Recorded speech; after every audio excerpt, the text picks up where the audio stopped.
What's up, YouTube? This is Too Raw for TV. All right, so in game two of their first round series, the first seeded Philadelphia 76ers destroyed the Washington Wizards by the final score of 120 to 95.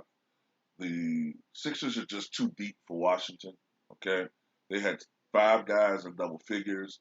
Bradley Beal had 33. Russ did not have a great game. He only shot 2 of 10 from the floor. Um, I'm going to get to the incident in a moment. Uh, but Stephen A. Smith said something that really aggravated me. Number one, he talked about how basically the difference in the series is that Russell Westbrook doesn't have an outside shot. Okay. Now, this is my personal retort to that. Ben Simmons also doesn't have an outside shot. Okay. But you know why it doesn't matter with Philly? Because they have depth. They have a lot of guys that do have outside shots. Outside of Bradley Beal, who's not exactly Steph Curry if you look at his shooting percentages, and Westbrook, who is admittedly a terrible three-point shooter. They don't have any consistent third scoring option. Bertans, who I guess is supposed to be in that role, had no points. Okay. I also noticed that in the ESPN First Take segment talking about this game, they didn't mention the popcorn incident. And I think that's by design. Okay.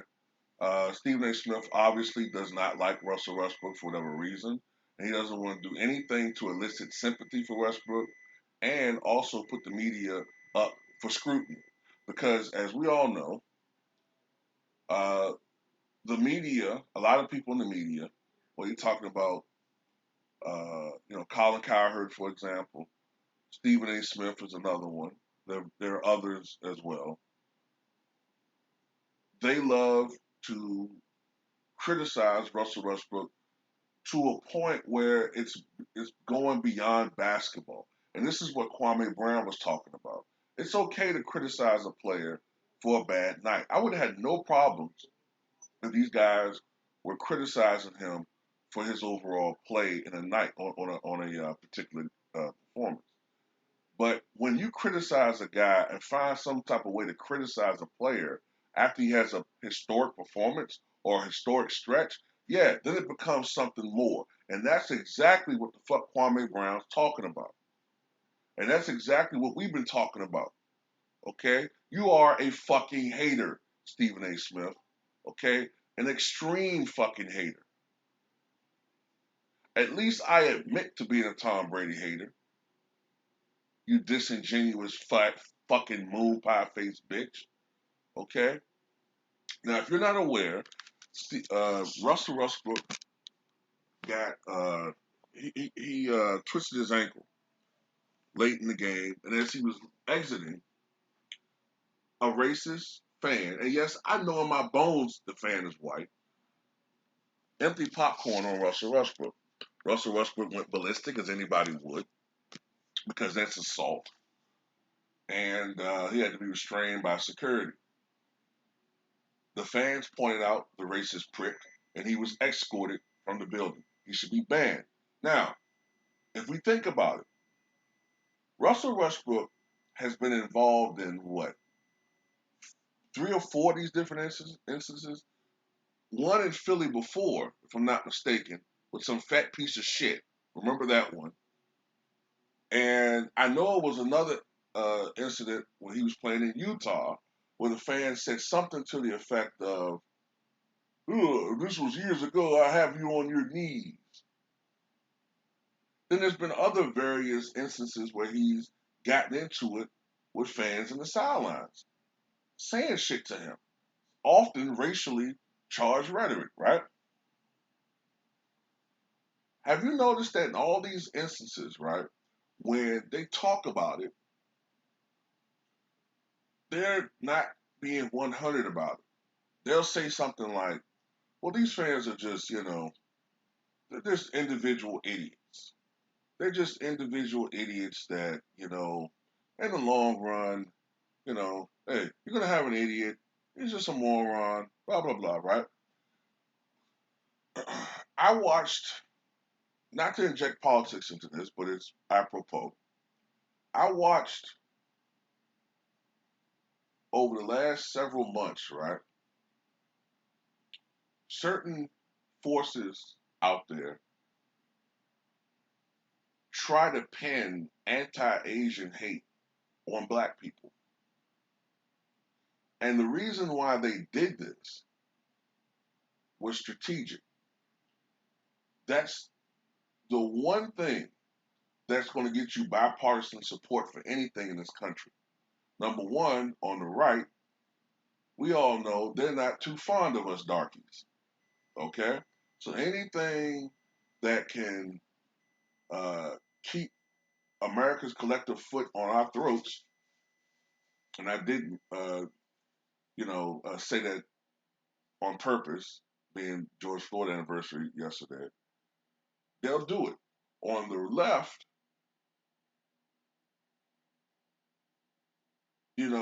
the left treat us like they're bastard stepchild. You know what I'm saying? And Asians are an important, part of their democratic base now. So of course they're gonna do anything to acquiesce them. So they throw us under the bus, make us look like we're, going around just fucking with Asian people. Look, collectively, our problem isn't with necessarily Asians. You know what I'm saying? Even though I could go deeper into that, our problem is with systemic racism. Our problem has been with white folks in this country. Okay, but I say this for a reason. Why don't these motherfuckers just call it for what it is? That you got racist ass white folks who, for whatever reason, for whatever their motivating factors are, they are specifically targeting black players. You know what I'm saying? Getting involved in the game and talking shit is one thing, but throwing popcorn and spitting on players, and throwing shit at LeBron James and calling him names and don't. It's getting out of hand. Okay, it's getting out of hand, and what you're gonna have eventually is another incident where the players are gonna go in the fucking stands and they're gonna beat the shit out of fans again. Now it's funny. November 2004. That's when we had the Malice at the Palace, right? And Steven Jackson and Ron Artest, now I'm of the World Peace, like a couple other guys, went up in the stands and they beat the shit out of some of those fans, right? And the NBA completely altered its game. Like, you know what I'm saying? The NBA completely altered what was the definitive basketball culture and playing style at that time. Half court, low scoring, defensive basketball. You know what I'm saying? Basketball was being ruled by the Pacers and the Spurs and the Pistons. You know what I'm saying? What did the NBA do? The NBA totally changed the rules. Okay, made it a more European game. Try to bring in more white players because the domestic white players weren't making the cut, so they brought in European players. Made it a more um, 3-point friendly game. Emphasis on the 3-point shot. Uh, Made Steve Nash the de facto uh, favorite player in the NBA, even though Kobe was obviously the best player in the NBA at that time. But it was all for show, you know what I'm saying, for social reasons, political reasons. Now the game is totally different. And you still got racist fans doing the same bullshit. So you changed the whole thing, made it about the players. The players are the problem. They're thugs and they got to get rid of this thug image and all this physicality and make the players, less threatening. Make them wear suits, for a while. You know what I'm saying? It's Iverson. He's the problem.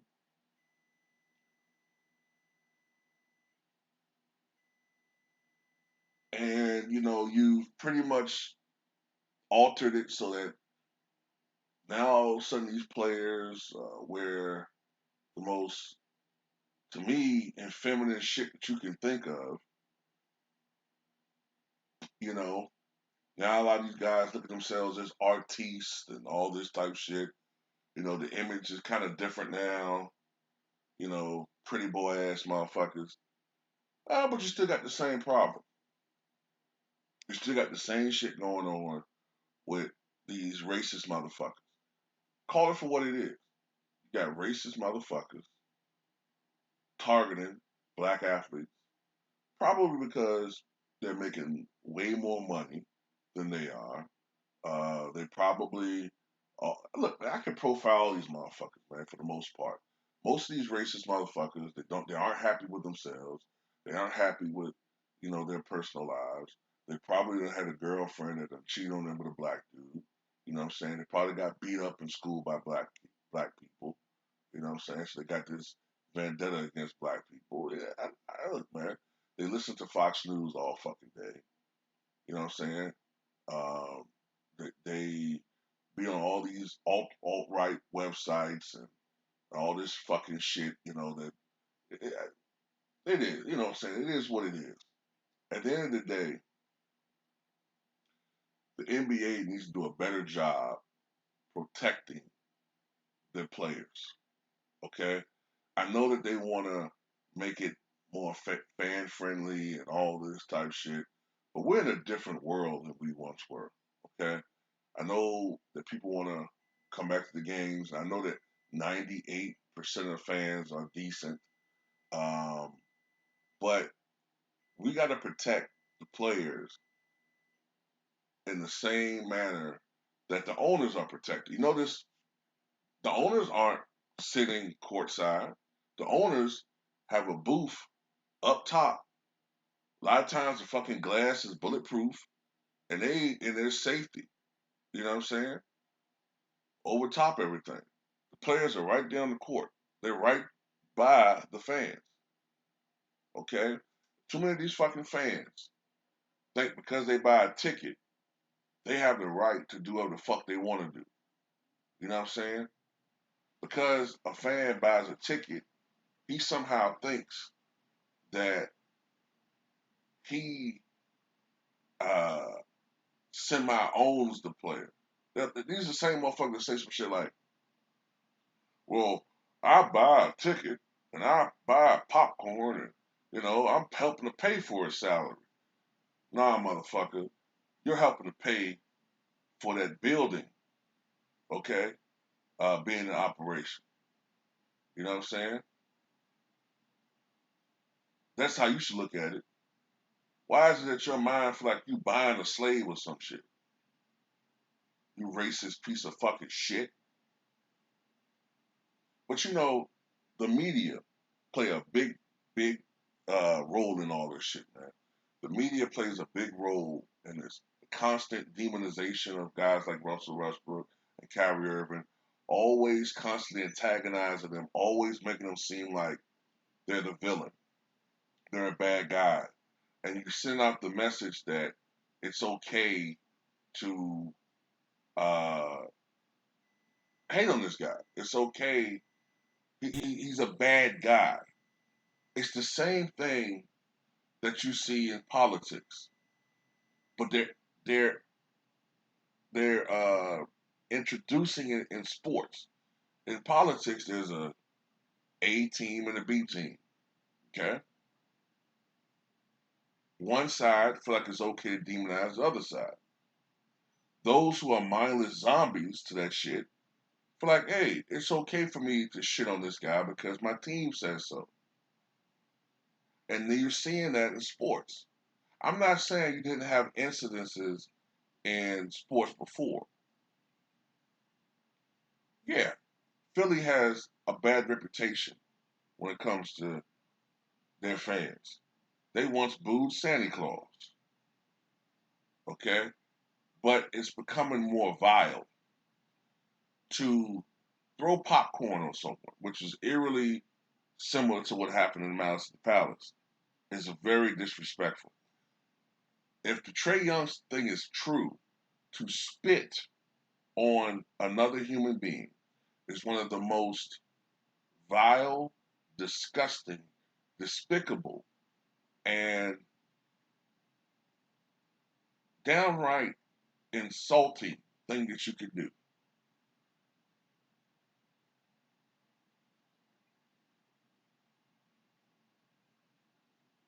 Racism is real.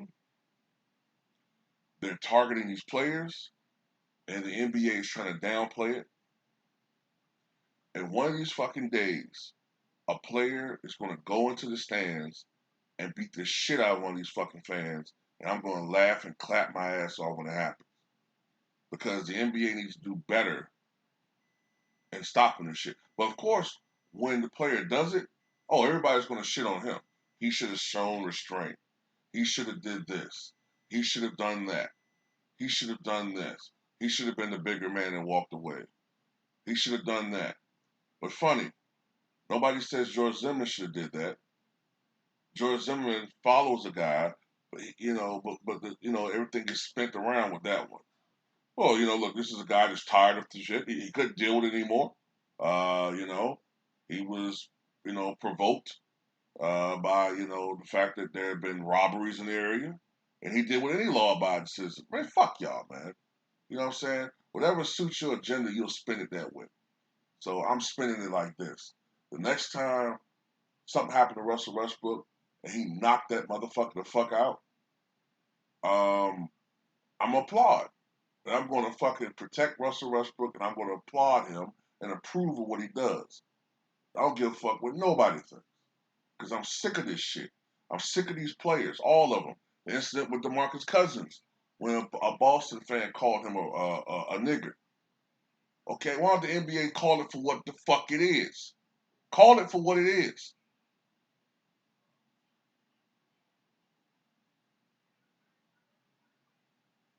Stephen A. bald-head, moon pie face bitch Smith get on Kyrie Irving because Kyrie, referred to Boston as a racist city. Well, it might be true to some extent, but he shouldn't have said it.